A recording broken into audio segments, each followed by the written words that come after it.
Welcome to BGN Telugu updates. పతియే ప్రత్యక్ష దైవం అన్న మాటను ఆమె నిజం చేసింది. మృతి చెందిన భర్త రూపం కళ్ల ముందే కదలాడుతుండటంతో దానిని శాశ్వతం చేసుకోవాలని భావించిన ఆమె భర్తకు గుడి కట్టి తన కల నెరవేర్చుకుంది. మహబూబాబాద్ జిల్లా పర్వతగిరి శివారు సోమ్నాతండాకు చెందిన కళ్యాణి బానోతు హరిబాబుకు 27 ఏళ్ల క్రితం వివాహమైంది. సంతానం లేకున్నా ఇద్దరూ ఎంతో అన్యోన్యంగా జీవించారు. హరిబాబు 3 ఏళ్ల క్రితం కరోనాతో మృతి చెందాడు. అప్పటి నుంచి ఒంటరి అయిన ఆమె మానసికంగా కుంగిపోయారు.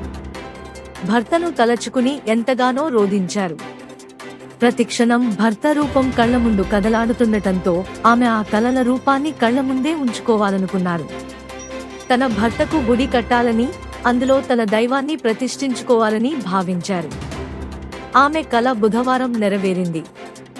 దాదాపు 20 లక్షలు ఖర్చు చేసి భర్తకు గుడి కట్టించారు. రాజస్థాన్లో తన భర్త విగ్రహాన్ని ప్రత్యేకంగా తయారు చేయించారు.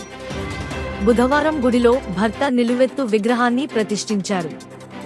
బంధువులతో కలిసి పూజలు చేశారు. ఘనంగా నిర్వహించిన ఈ కార్యక్రమానికి తండావాసులు పెద్ద సంఖ్యలో హాజరయ్యారు. భర్తపై తనకున్న ప్రేమకు స్థానికులు సైతం ప్రశంసలు కురిపించారు.